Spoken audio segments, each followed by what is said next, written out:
Welcome to the Math Ed Podcast. My name is Sam Otten from the University of Missouri, and today my guest is Anne-Sophie Supply, who is from Belgium, working at the University of Leuven. So Anne-Sophie, thanks so much for being here. Thank you very much for inviting me. It was quite a surprise, but thank you. Well, I saw your article, and to me it's just kind of an intriguing one, kind of a unique article, not just because I have preschool and elementary children, but I think just in general about human reasoning and the way that we look at the world and look for patterns and sometimes look too hard for patterns. To me, it was a fascinating article, and I wanted to chat with you about it, so I appreciate you joining. The article is called, "It is Probably a Pattern.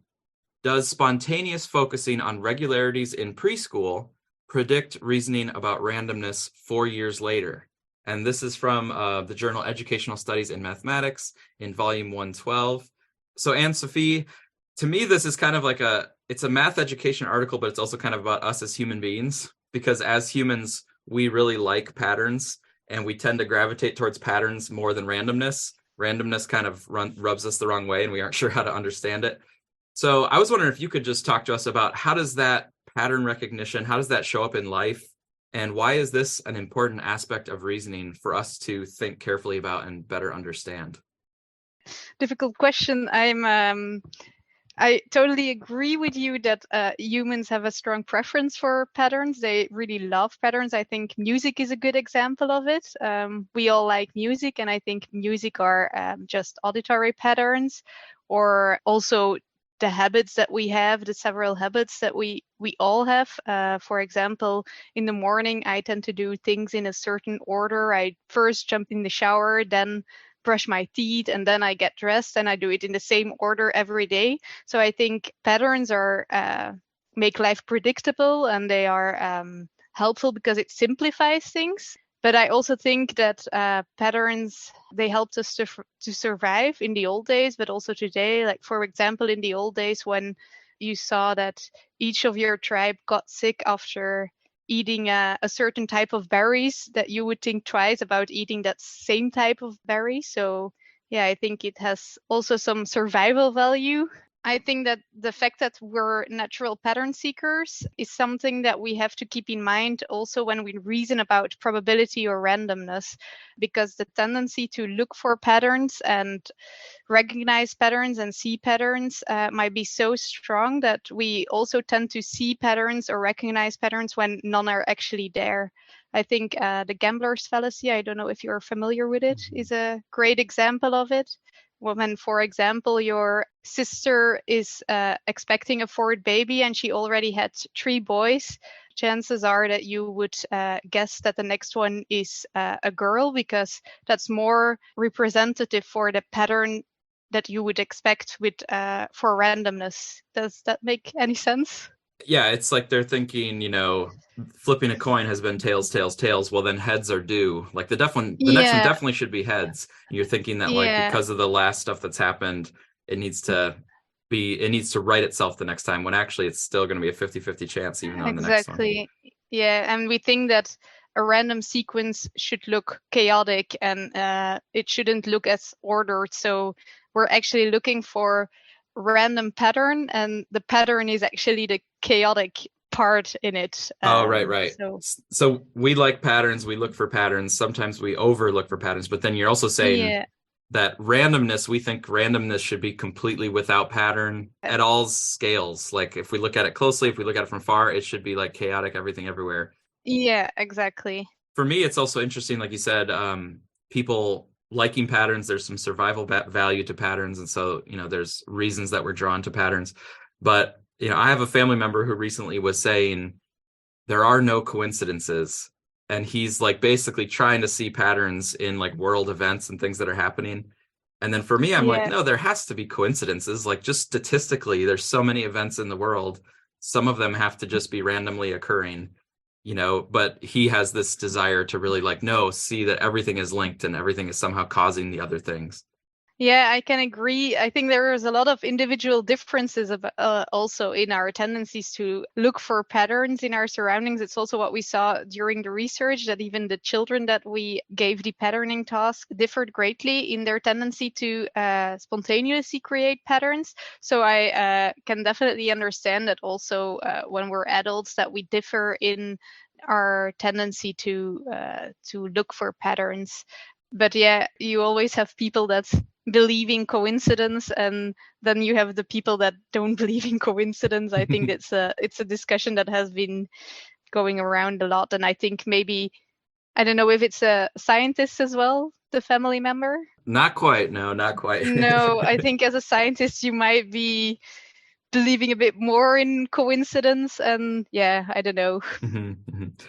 Well, bring us to the study. So we have this preschool context. I wonder if you could tell us a little bit more about the context where there's focusing on regularities in preschool, but then there's reasoning about randomness later. So I wonder if you could just tell us a little bit about the context of that study, and then the team that you got together. How did this team come together to look at this data?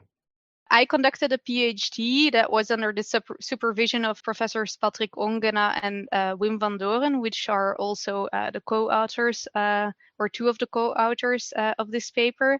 And my PhD was focused on the development and stimulation of probabilistic reasoning in young children. So my interest in children's reasoning about randomness was kind of evident in that sense, because it fitted within my PhD project. But the PhD project was also part of a larger research project in which we followed multiple mathematical abilities, and we wanted to look at the development and the stimulation of multiple mathematical abilities. The other mathematical abilities were general numerical abilities, also proportional reasoning and computational estimation. And one ability was also patterning. So it was my colleague Nora Wijns who conducted a PhD project on the ability of patterning in young children. And she's also a co-author of the current paper. Yeah, because we were working together for each mathematical ability. There was a separate PhD project, and we were all working together because we all conducted a longitudinal study on the same sample. So we worked together to collect data, organize the data collections. We worked together a lot, and we also always wondered how the different mathematical abilities that we followed would relate to each other. And for me, I was conducting research on probabilistic reasoning, and I always suspected that, for example, proportional reasoning or numerical abilities or even computational estimation would correlate positively with probabilistic reasoning. But with patterning, I always wondered, because Nora Wijns and we would discuss during informal conversations, and we were wondering how would our two, we call it work packages, relate to each other, because it felt like two opposites. So, and then from one thing came another. We started to look into it. I read more about the work of Kahneman and Tversky. They talked a lot about people as natural pattern seekers, and that explaining several fallacies and stuff like that. So we started to talk about it, and then we decided, Nora Wijns, she already collected data on the spontaneous focus on patterning when children were in, or the children of our sample were in kindergarten, I think. Then we decided to add another task to the set when children were already older, to look at how they understood randomness and to see what the relation would be between randomness and the tendency to spontaneously create patterns or regularities. And for me, this is one of the reasons I was drawn to the article, is having that data across the different parts. And it's interesting that you have different dissertation focuses on different parts of the project. I could almost do a whole nother podcast asking you questions about how the project brings together dissertations in like a systematic way. That's kind of a cool idea. But to me, it was kind of unique to have that data from the preschool age, and then later have data from those children when they're in the elementary school age. And then looking at that, what's the relationship between they're focusing on regularities when they were very young, and now the way that they think about and respond to randomness kinds of situations when they're in elementary school. I really would encourage the listeners to go to the article because there's a lot of methodological details to how you did this analysis. But while you're here, I wonder if you could just tell us a little bit about what you found in that relationship of the looking at regularities and looking at randomness. So one part of the article, we just wanted to understand more about children's reasoning about randomness in elementary school, because there's not too much known about it yet. There are a few articles that did similar experiments, but not that many. And if we looked at the performance of children in our study, we thought that they actually did a bit better as we would have suspected based on the few studies that were conducted. So the correct answers were always the most popular answers, and children's total score on the task probabilistic reasoning wasn't as low as we would have suspected based on previous studies. But then the most remarkable finding, and maybe the reason also behind writing the article, was the relation that we found between, on the one hand, children's tendency to spontaneously create regularities. We just gave kindergartners a set of blocks and we asked them build a tower. That was the only instruction that they got. We noticed that some of them made a very structured or ordered tower with organizing the blocks per color, or making a pattern that was like green, blue, yellow, green, blue, yellow. And then we had a group of children that just made what we would call a random tower. They would just build the blocks as fast as they could, and there would be no pattern, or we could not recognize a pattern behind it. Then we looked at how children performed on a probabilistic reasoning task 4 years later, and we looked whether their tendency to build or spontaneously create a pattern or a structured tower predicted their behavior on the task about reasoning about probability. And we found that children who spontaneously created a pattern in their tower, they were more likely to give answers, incorrect answers or correct answers, that would be predicted by the representativeness heuristic. And let me explain what the representativeness heuristic is. That's actually linked to the gambler's fallacy we talked about earlier on. If children received 2 sequences of coin tosses, and one sequence would be 5 times in a row heads, and the other one would be 2 times heads, 1 time tails, and 2 times heads again, then the children who spontaneously created a pattern would be more likely to choose the second sequence, because that looked more chaotic, that looked more equiprobable. So all these things that we know about randomness. Does that make any sense? Yeah, they weren't as comfortable with just the heads, even though that could very well happen from just random coin flipping. You could have all heads in a row, right? But that sort of didn't sit well with them, right? They wanted the tails in there because they think like, quote unquote, there should have been a tail. Yeah, exactly. That looked more chaotic. And so children who spontaneously created a pattern in kindergarten, they were more likely to give these type of erroneous answers 4 years later.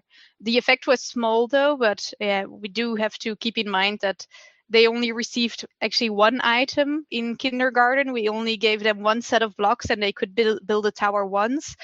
So there wasn't much room for variability. And also we looked at their behavior 4 years later. So we felt it was still it seems to me like it's still a hint of something that might be worth further confirmation or something like that. It would be interesting to look into it more elaborately. We don't want to just assume there's a pattern, because it could just be randomness in the data, but it's a little bit of suggestion that there might be an association between these 2 things. Exactly. Yeah. Well, I wonder too about, seeing this hint of this association, and it does make a little bit of plausible sense that, like, if they're drawn to patterns, that then they have a different relationship to randomness. So there's some plausibility to it as well. But I wonder if you think about it, what you see as some of the implications of this research. And you talk in the article about there's no harm and there actually could be some value of exposing children to randomness, like letting them get a little bit more comfortable with randomness and all of its different shapes and forms, and how randomness can be kind of random. It doesn't always look perfectly chaotic. So I wonder if you could say a little bit more about how you think that could be an implication of the work of exposing children to randomness, or if you see other implications. Yeah, I think we can do a lot more early on in school when it comes to randomness, because the school curricula, they are quite deterministic. Like we all learn that 2 and 2 is 4 and it's always 4. While randomness and probability, there is a lot more room for uncertainty, and children aren't really confronted with that a lot in school, I think. So I think we could do a lot more class experiments with children, in which they learn about randomness using dice, spinners, blind draws, coin tosses, and stuff like that. But also be more attentive to it when children play with board games, have conversations about it. What does the dice do, or what do the dice do in the game? Why are they important for the game? Also the mechanism behind those things. How do we create fairness? How does it relate to randomness? Ask them, why is it fair when teams are divided by blindly grabbing a colored vest or something like that? Also having conversations about how elections work, why are elections fair, and stuff like that. We also conducted an intervention study during my PhD, in which we looked if we could stimulate children's probabilistic reasoning from an early age. And we did find that it is possible to stimulate children's reasoning about probability and randomness already in second year of elementary school, which is often a lot earlier than children are exposed to it in school right now at the moment in many countries. So yeah, I think there's still a lot of room for expanding the curriculum for probabilistic reasoning, or for the benefit of probabilistic reasoning. Mm-hmm. We always see that a lot of children struggle with statistics and probability later on in life. I don't know how it is in Missouri, but in Belgium, statistics was a big part of the psychology education program, and it was also one of the main struggles for students.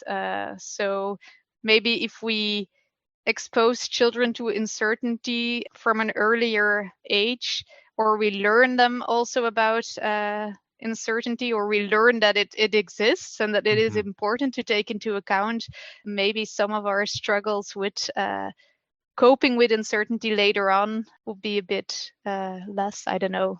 Yeah, this is resonating with me. And you mentioned how school can sometimes be deterministic. Like, to me, I see several things, in politics and religion, and that sometimes leans toward being deterministic, like everything is according to a plan, or everything is how it's supposed to be, or authoritarianism, like, well, everything is being done according to the person in power. But I kind of agree with you about just this general notion of there is uncertainty in life. There are things that are not deterministic. There's randomness that happens in the world. And for me, it's kind of like our schooling, our political, our religious system. If those all could make a little bit of room or help with a little bit more understanding of randomness, I feel like that could be a benefit. But I know I'm going onto a bigger domain here, but it all is inspired by, this line of reasoning. But I completely agree with it. So yeah. I've been speaking with Anne-Sophie Supply from Belgium, and I really appreciate you making this work for this interview across time zones and across ocean. I do have one final question I want to ask. So in the podcast, I often ask people, what their alternative career would be. And in your case, from your PhD, you have actually kind of shifted into a different sort of career.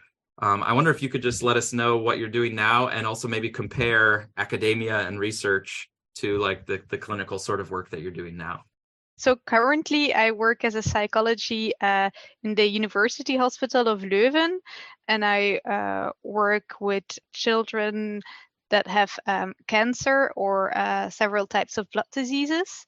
So it's a very different thing that I have been doing the past 5 years. And yeah, if you ask me what is the difference between my work now and my work at the university, I think during my PhD or in research in general, we always tend to look for what works best for the average person, or what does work on average. We're very interested in averages, and outliers is something that we have to deal with, and it annoys us. And now that I work in the clinical fields, I noticed that I come into touch more with these outliers, or it seems that outliers are more of the average person. Does that make any sense? That there are a lot more of individual differences, or these individual differences become more important now in the clinical field compared to what it was during my research time at the university. It's the typical person doesn't really seem to exist. It's more that we're all a collection of outliers. I don't know. Yeah, and I've heard that too with researchers versus teachers. Again, yeah, researchers are kind of trying to draw bigger conclusions from sets of things, but teachers have to see each child as an individual, and you can't just average them together with other, individuals. Yeah, exactly. That's exactly what I mean. Yeah. Well, thank you so much for doing that work, and thank you so much for publishing your study as well, and it was really great talking to you. Yeah, no thanks. It was a nice experience. Thank you.